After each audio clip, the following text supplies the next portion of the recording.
I'm going to start this one off by correcting something I apparently fucked up. My vocal counting of Bon Bon has apparently been off by 1 the entire time, because apparently I cut a scene from the first episode that I forgot about, and the count was actually 1 higher. So Bon Bon is actually at 11, not 10 like I said last episode. Beyond that, this week I don't think anyone's going to get a point, because none of the main 6 really caused the problem. The problem is Gilda. So, hooray, no one's a bad friend.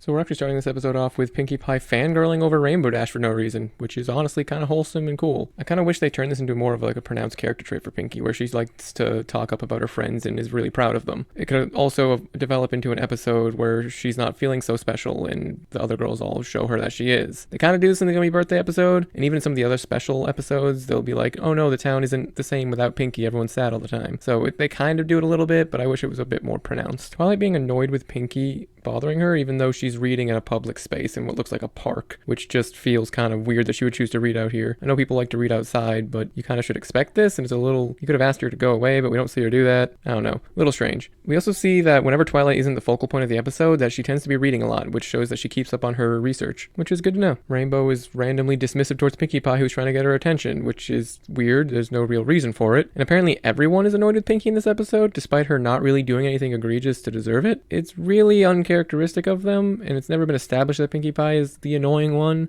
We can kind of gather that from the fact that the first time Pinkie Pie met Twilight, she broke into her house and threw a party for her, which is kind of annoying, but still, it should have been delved on more before this episode happened, honestly. Here is Bon Bon 12, corrected myself, and Derpy 8. I did zoom in so we know it's her, even though there is a close-up in the next scene and I'm a fool. But regardless, I did the checking. This is some good background work again. We see Twilight and Pinkie meeting again, and this time instead of reading, Twilight's going to the bookstore to get more books. They're just keeping her consistent in the background, not addressing it, not talking about it. It's just there for you to observe. In case we're wondering, Pinkie is just looking for Rainbow Dash again. That's what she does for most of this episode until they hang out. Something weird about this episode is that Rainbow is just randomly avoiding Pinkie for this entire sequence. Rainbow is flying at max speed, and Pinkie just uses her comic relief powers to be wherever she wants to be anyway. Relatively funny, but also mildly concerning. So what Pinkie wanted from Rainbow Dash was to draft her into committing some Spike abuse. Love it. They wait for him to leave the mayor's office, something like that. Doing actual work, only to startle him into the hiccups, the literal baby. They then bond over his trauma and suffering. Remember, kids, friendship is magic. Also, there are 10 scrolls in this scene, and I'm pretty sure there's way more than that about to go to Celestia. Thankfully, though, Spike takes this in stride, so everyone's happy. Remember how important it is that Pinkie doesn't upset her friends. We're gonna see how long this stays consistent. Spike, being a good sport, is also kind of rare from my memory. He feels a little bit more spoiled later on, I think. I don't know, I might be making that up. I actually kind of like Spike, so I think I'm hoping I'm wrong. So wait, can Spike's fire send letters without his will?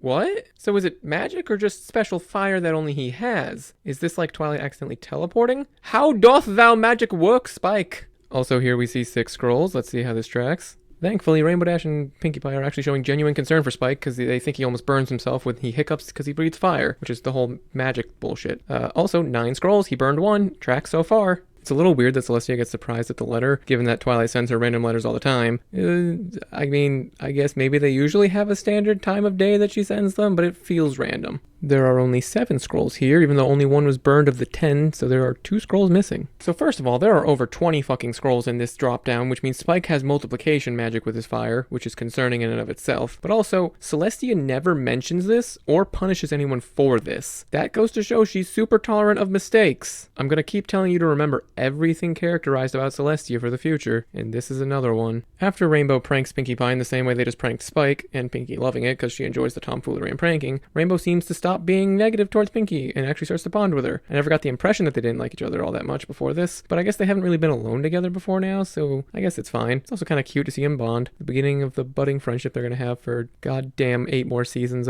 And here we see Pinkie Pie's Sonic the Hedgehog OC going Super Saiyan 3. But actually, so Rainbow admits that she was avoiding Pinkie Pie because she finds her annoying, which is a little blunt and rude, but hey, that's Rainbow Dash. It's also kind of harsh, like weirdly harsh. Pinkie has a lot of problems, and this reputation probably isn't helped by, the breaking and entering to throw parties. Oh well. Here we see the start of their pranking spree where they get Rarity with some sneezing powder. Rarity also shows that she's mildly amused by it, so everyone is still happy. Great job. Everyone's doing a great job. They ruin one of Twilight's experiments with invisible ink so she can't read her notes, but Twilight still plays it off well. She's got some insane restraint, apparently. Despite seeming upset and running them off, as soon as Applejack sees that the paint they used on her apples is, it washes off, she gets a good chuckle out of it, so that's nice. The next prank they set up is actually ready to get Fluttershy, but Pinkie immediately shows concern for Fluttershy and tells Rainbow to call off the prank to spare her feelings. Really looking out for her friend and living up to what she said a few episodes ago, it's no fun upsetting your friends. Pinkie hits Rainbow with the classic inked telescope prank, cementing their friendship even more. Rainbow's even being pretty humble and kind towards it, game respecting game. Fluttershy's complete and utter bewilderment at this fake turtle that she was going to be pranked by brings me more amusement than it really should. Oh right, this is supposed to be a Gilda episode. Hey everyone, it's Gilda the Griffon, only 33% of the way through the episode. She already comes across as imposing and cool. She shows that she already has an established close relationship with Rainbow, and Rainbow mentions how they met at Junior Speedster Flight Camp and became best friends. Good world building and immediately establishing her character. And now Rainbow coerces Gilda into singing the theme song of the camp. Rainbow seems to really like it, but you can tell Gilda dislikes it because she calls it lame and just has a general uninterested demeanor about her. But she does it anyway to make Rainbow happy, even saying only for you, Dash, which shows that she's not the worst friend, but she might not be the best person. Also, I don't know if you've noticed, but there's only been one song review so far. That's because while there's been like little jingles, there hasn't really been a full-on song yet, which honestly surprises me. That being said, we are only on episode 5, so there's bound to be more in the future. When Pinkie laughs at them and thinks that the theme song is funny, Rainbow just takes it in stride and is very prideful of the fact that she remembers it and that's where she came from. Whereas with Gilda, she displays embarrassment, kind of hinting towards a Griffon's pride. You know, it's going to be a common thing where Griffons don't like to take shit from other people. When invited to go pranking, Gilda seems amicable at first, but excuses her and Dash for a morning fly session. Perfectly innocuous for now, but Pinkie takes it a bit personal, feeling left out. We can start to see that Pinkie gets really down on herself when she can't make people happy or spend time with people she likes. And we see Gilda and Rainbow seem like really good friends. Gilda even beats Dash to a cloud, but Rainbow crashes it into a purpose to make them both laugh. I'm sure Gilda is a completely wonderful person. Look at how much fun they're having. Red flag alert, Gilda utilizes something I mentioned in episode 1, where if you play to Rainbow Dash's ego or competitiveness, you can get her to do anything. So Gilda challenges her to a race to another cloud. She does this immediately after displaying the annoyance at Pinkie. Something's alright. Pinkie shows up again and tells Gilda that she lost that race she had with Rainbow Dash, and Gilda gets very agitated at being humbled, and so she tries to race Rainbow Dash again, but this time it was bait to get rid of Rainbow. She then threatens to pop Pinkie's balloons, only enough to make her sink, which was, respectable, but we're starting to see Gilda's true colors here. Not white and brown, but more black and blue if you catch my drift. Pinkie randomly has a flying machine. This will not be used later. Instead, they use regular balloons or a single hot air balloon or transformation magic. This looks like it was hand-built by Pinkie Pie, which is kind of insane. That really shows that she's way more not just creative, but also just technically intelligent. And here, Gilda threatens Pinkie Pie again after Pinkie did what she does best and ignored her words before entirely, calling Pinkie a dweeb and trying to claim ownership of Dash's friendship and time. This is what we in the business call a dick move. Gilda then sends Pinkie into a tailspin. This is what we in the business call attempted murder. Unfortunately, Pinkie's Da Vinci contraption is decimated. This is probably why we don't see it again, but it's probably just forgotten about. If we do see it again, I'll yell at myself and be excited. Don't worry about it. Also, I'm trying to come up with Pinkie's Da Vinci name, and I think it'd be Pinkamena Da Vinci. I don't know. I'm workshopping it. Twilight and Spike both think Pinkie is just jealous of Gilda since Rainbow's spending more time with her, which is a reasonable assumption, but you also should definitely take your friend's claims more seriously, just to be on the safe side and check things out. Because, that would be the correct thing to do if Gilda wasn't a jerk, but we've already seen that she is, so Pinkie's right, and they should maybe have a bit more trust in her, but since it's Pinkie, they maybe think less of her, which is a little sad. I don't know. Twilight tells Pinkie to improve her attitude. In the one episode that Pinkie was correct. Pinkie didn't mention the attempted murder, did she? This scene has both Bonbon 13 and also Lyra 10. Rainbow also mentions she has weather jobs, which means that it is literally her profession and that Twilight should have known what the weather would be that day. I was right, you can't stop me. My headcanon is too powerful. Because, we have actual weather people in real life who, tell us what the weather's gonna be. It makes sense. Fuck you. While Rainbow does some work, Gilda is alone, so she decides to prank Granny Smith. And Pinkie, seeing this, takes issue with it because Gilda didn't reveal it was a prank. An interesting line to draw. I don't personally care for pranks in general, so where do you think the line should be drawn in this case or any case? Pinkie is about to gaslight herself into thinking she's wrong, but thankfully she sees Gilda literally steal right in front of her, so she confirms to herself that she was actually correct this entire time, as she should have already known, but everyone was telling her she was wrong. Don't gaslight your friends, people. Gilda earns a nice warm spot in hell next to Satan's throne by making Fluttershy cry. You would think someone would say something with this being a friendly, friendship-focused town and all, but I guess they're also scared of Gilda. And yes, I know Tartarus exists, so she'll actually just end up there with Cerberus, but Oh god, what the fuck? Oh, okay. Okay, this is actually interesting. Pinky here says that Gilda is a grumping, thieving bully, and that while she can take it, no one can do that to Fluttershy. Now, I honestly can't remember us getting a Flutter Pinky episode, which there probably is one, but it's probably during the friendship map season. I don't remember. But this is also kind of sad for Pinky. She doesn't care how she's treated, but can't stand when people like mess with her friends. I want to see how much of this trait sticks around with her devolving throughout the series. Pinky says it's time for her to take extreme measures Pinky style, which means throwing Gilda a party. Even when mad, Pinky struggles to actually hold resentment for others, seemingly believing she can fix anyone. It's a little arrogant and naive, even if noble to want everyone happy.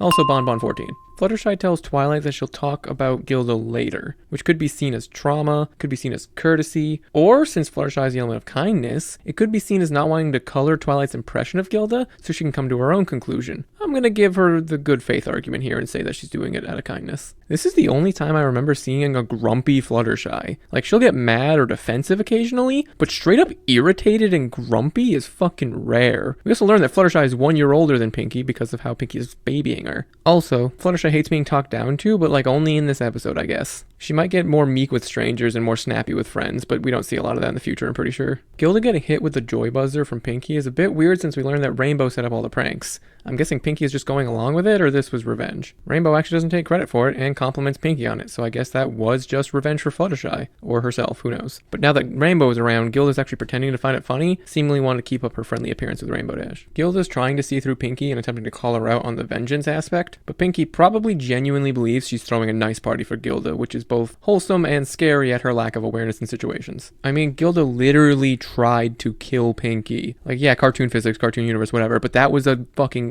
attempt at her life. Bare minimum, it's assault with intent to cause harm. Like, that's just not okay. This honestly just calls back to what Pinky just said herself earlier, in that she doesn't care what happens to her, which is even more depressing in my eyes. Spiced snacks, a dribble glass, and snakes in a can. All of the classic jokes. It's here that Pinky's dialogue changes, to where outside of the joy buzzer, she makes very vague complimentary comments towards the pranks that could be interpreted as either feigned ignorance or genuine ignorance. This leads us to believe Pinky's doing it for revenge, only for the twist later. Actually, really solid writing on this part. Spike abuse. Also, the fact that the entire room doesn't kill or arrest her for literally assaulting a baby tells me Ponyville is too friendly. Should have known after the Fluttershy incident. Now that I'm thinking about it, I don't think they have a prison. And the final prank is relighting candles, and Pinky is continuing to remaining ignorant. But most importantly, Spike took that fucking elbow like a champ. Holy shit, look at the dude. Maybe I need to fear him. Gilda swipes the tail from Rarity for their party games, and not only are we seeing that Gilda is a thief, bully, and grump, like Pinky said, but she's also a literal child. She sees someone have something that she doesn't, so she just wants it. This is literally a phase some children go through when they're young. It goes to show how just immature Gilda really is. It's like she never grew up after her time at camp with Dash.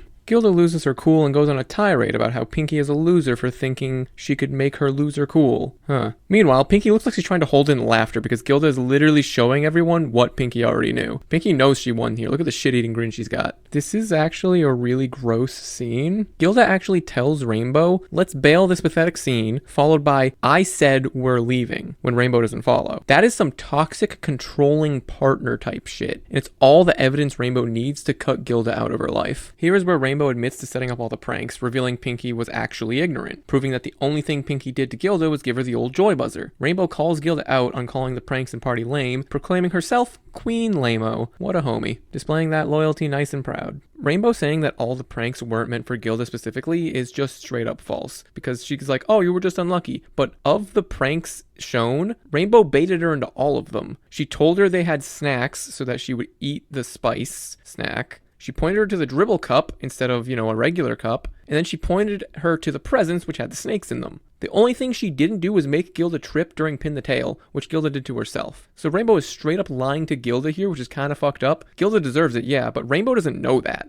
Also, Lyra 11, she did attend the party. I've been looking for her. When I say Rainbow doesn't know that, I mean during the time that the pranking was happening, Rainbow didn't know that Gilda deserved it. Now she does, obviously. Pinky admits that the reason she threw the party was to improve Gilda's attitude, since if someone's a grump, she thinks they must not be happy and need to see what happy's like. Maybe Pinky sees a little of herself in Gilda, because Pinky and her sisters had a lot of grump and sadness in them before Pinky had her Rainbow epiphany. Some food for thought, at least. Rainbow apologizes on Gilda's behalf, trying to make Pinkie feel better, and this whole scene of Rainbow chewing out Gilda for treating her new friends like trash displays her loyalty very nicely. Glad it's so consistent in this episode. I sure hope it stays this way. I actually genuinely don't remember. It's been a bit. And they zap each other with joy buzzers. Honestly, this may be the best episode these two get together. They have a unique friendship, even if it is kind of a one-note prank-focused one. I'm gonna keep an eye on these two. Same thing with like Fluttershy and Pinkie. Twilight apologizes for not believing in Pinkie Pie, thank goodness. And Pinkie forgives her pretty quickly, which brings us to her letter to Celestia, where Twilight explains that while you can't choose who your friends hang out with, you can choose how you react to it, and you should try and remain kind. And in time, hopefully the truth of that person will come to light. I'd kind of argue that while the first half is true, you might want to take a more active approach if the person they're hanging out with is either dangerous or super toxic for them. Try to broach the subject if possible, or encourage them to look closely at their actions and behavior. Just some friendly advice.